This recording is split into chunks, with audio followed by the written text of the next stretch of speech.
it off, y'all. It's that time again. The new stage is now set, so let the party begin. Everybody knows the name of the Dallas Cowboys. Let's go Cowboys.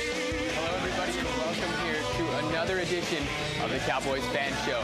I'm your host, Tyler Ortega, joined, as always, by my co-host, Scott Jeter. And you're probably wondering why we're in pajamas. I'm not going to lie, it was Scott's idea, and the reasoning behind it, the Cowboys decided to take the week off, Scott, and sleep on the Indianapolis Colts. Yep, so we're going to take the week off as well, and we're going to do this show in our pajamas. So we got the memo. Welcome in.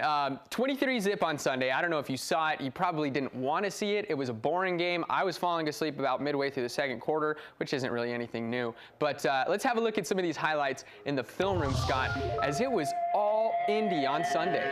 Yeah, Dallas didn't even show up for this one. Starting early, we actually look good on offense. I'm loving that the tight ends are getting involved. Yeah, you know, Blake Jarwin and Schultz, they had a ton of grabs on the day. And for the Cowboys' overall tight end production, they're putting up numbers comparable to Jason Witten last year. Yeah, absolutely right. But all of them put together. Right. I mean, and to be fair, you know, the numbers are one thing, but the leadership off the field, in the locker room, the professionalism that Jason Witten brings, the veteran leadership, you can't teach that. No, we're missing it, and especially in the red zone.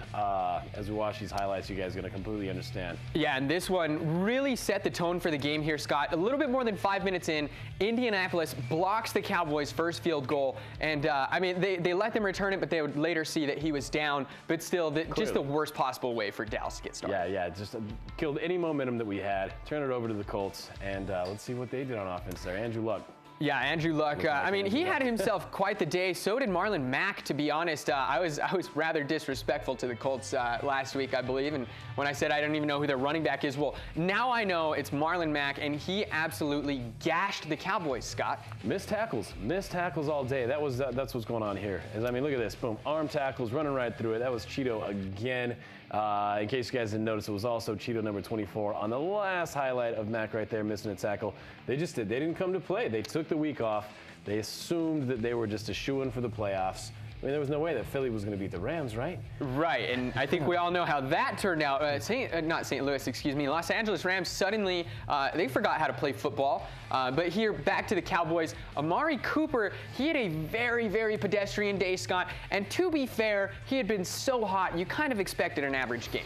Yeah, I mean, riding that win streak, everybody was looking really good. Zeke, he's been running hard, as he did again in the first half right here. But yeah, Coop, he was playing so well that guys are going to try and figure out how to shut him down soon. And there you go again, Dak Prescott holding the ball for way too long. Dak in the pocket right there. And here's Zeke. Zeke had quite the day, actually. Had about, I think, 87 yards on the ground, 41 through the air. It's 128 total. He was eating, but the Cowboys offense as a whole, Scott, just couldn't get it done. A minute left in the first quarter here. They'll find Zeke out in the flat, picks up a valuable first down. And, you know, Zeke Elliott, he does so much for the Cowboys through the air. And this one, you got to catch the ball. You have to catch the ball. I agree. You got to catch that right there. He floated it right to him, but I mean, put it on him. Put that pass on him. Don't float it to him. Yes, but at the same time, it goes off his finger. He's got to catch that ball. Yeah, he's got to catch that ball. And there, a big play made by the Colts defense on 4th and 1 by the goal line. Cowboys went for it a ton of times on 4th down, Scott, on Sunday. I think it was 5 times. Yeah, this one here I completely disagreed with right there. At that point in the game, I don't think you go for it. Take the points. You got to take the points. Yeah, that's not. You're not in desperation mode. No,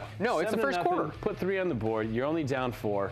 Fact of the matter is, the way that the Cowboys play ball, everybody knows that we like to run the ball. As long as these games are close, we can stay with our style of football. Yeah. Take the points. Yeah, and take the points, Garrett. As we're going to see, the Dallas Cowboys are not built to play from behind. Here's Andrew Luck. He's going to float that one out to the flat. Look at that spin move. That's the B button on Madden. Byron Jones just whiffing right there. I mean, this is PFF's top-graded cornerback in the league right there, and just straight missed a tackle. There's Dak finding Coop there for the first down. Now 2nd and 8. Prescott drops back, and he finds Beasley. Cole Beasley had quite the day, but you could see he was a little hobbled from that injury last week. Yeah, he still had an issue. I think he had a foot sprain last week. I mean, so he came in this week just kind of struggling a little bit. Yeah, Bees, he's solid. He's going to be okay. He's going to be all right. And there's Blake Jarwin getting the first down, a big first down 4th and 1, feed Zeke. He's going to pick up the yard, moving the chains for the Cowboys. Here's 3rd and 9 now. Prescott drops back, facing pressure. Scott, he's either got to get rid of it or take off something. Yeah, and don't get me wrong, I've been really hard on Dak this year. His pocket awareness has not been very well. His internal clock is just not ticking the way that it should be ticking. He's holding on the ball for a little bit too long, but he is getting a little bit better. Here's Andrew Luck again, dropping back, finding T.Y. Hilton in loads of space. The veteran just falls down. You can see a minute left. Here's the next play here.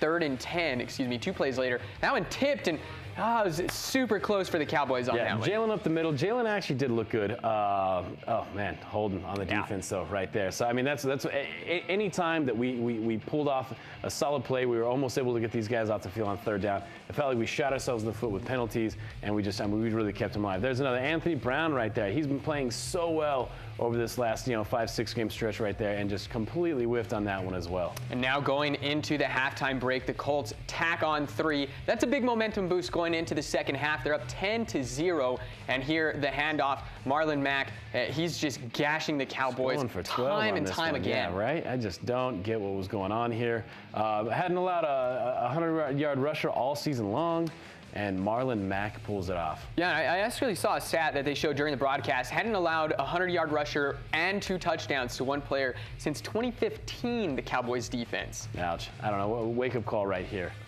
Yeah, something's got to happen. There's Hines moving the chains there for Indy. It's 1st and 10. The Colts getting close to the red zone here, Scott. They're going to hand it off, and there goes Marlon Mack. Just he must have grease all over his body or something, the way he's just sliding off these tackles. Yeah, missed tackles all day. Again, I feel like this was just a look-ahead game for the Cowboys right there. They looked terrible. Didn't show up today. And there's another touchdown there for Mack on the ground. It's 17-0 at this point, just 4 minutes into the 3rd quarter. And here, Scott, Zeke, he had, I think, 15 carries in the 1st quarter. He only had 3 in the 2nd quarter. 18 total for the day. Absolutely right. You're not utilizing your best playmaker in the second half. And granted, we're not built to play from behind. We touched on this earlier. But here we go. Everything is play action, over the top, drop passes right there. They were harping on Dak on that one in the broadcast. He was underthrown. I think if he overthrows it, he's got the safety behind him anyway. I think if you're Jarwin, you just got to catch that. Regardless, yeah. I mean, yeah. Jarwin's got to come down with that ball. If it hits you in the hands, you come down with it. That's what you get paid for. And another holding call here is the call, and you can see that's a pretty fair holding call there, Scott. I don't know, he doesn't really have a grip of him, but when you get wrapped around the lineman like that and take him down, that's every time. Anytime that you turn their body completely like that, it's going to get a flag. Yeah. 3rd and 5 here for Indy. Andrew Luck going deep to T.Y. Hilton. And this game, Scott, it reminded me of the Cowboys of old about 2-3 years ago, where every deep pass is complete. Yeah, and that was a tough one to watch, especially because I wasn't even sure if T.Y. was going to suit up this week. Right. I was actually praying that he wasn't going to. I thought it would have made it a lot easier for us. LVE getting in, actually making a tackle on that one. That's a big play there. And bringing out Adam Vinatieri, as you can see there, the most made field goals in NFL history, adds another one as he keeps rewriting the record books week after week. Here's Prescott finding Zeke on the screen. This one, decent play for the Cowboys, going to pick up the 1st down here, Scott. Zeke was moving the chains. I don't think that 100% he was not utilized enough in the second half right there. Granted that we're playing from behind, and sure, they were getting passes to him and things, but he's got to see more touches, Tyler. He's got to see more touches. Absolutely. Marlon Mack again going for the 1st down. Here's 3rd and 2 for the Colts. Andrew Luck dropping back, and Cheeto almost jumped that route, but there's Eric Ebron picking up the 1st down. 3rd and 14 here for the Colts. And this is, kind of just how it went for Dallas, Scott. They pick up a big chunk of yardage, and obviously they're going to go ahead and kick the field goal here with 7 minutes remaining. And that's going to make it 23-0. That's effectively all there was to this game. Is the Cowboys, you'll see, they're going to struggle to score. In fact, they're not going to score. First time the Cowboys have been shut out in a loss since 2003, I think it was, in a 12-0 loss to the Patriots. Yeah, it's a tough one to watch right there. I mean, they just got dominated on both sides of the ball. I felt like neither of the lines showed up to play. Offensive line, granted, lots of injuries. Suafilo actually went out on that 4th and 1 goal line play that we did not get with an eye injury. So we're playing with Adam Redmond named at left guard. Connor Williams is starting for Zach Martin on the right, and obviously Joe Looney is still in the middle right there, which is why you don't go for it on 4th and 1 at the goal line right there. Yeah, your playmakers aren't in. Granted, we got the best back in the league right there, but put points on the board. Obviously, we're not a team that can play from behind because it effectively takes our best playmaker out of the game, and that's exactly what happened here today. Yes. So, yeah, and the Cowboys here, they get the turnover right off of the in the Colts territory, unable to even score there with the last 4 minutes. So 23-0, Indianapolis victorious over Dallas. So we're going to take a quick break, and we'll be back to dive a little bit more into this game. Don't go anywhere. You're watching the Cowboys Fan Show.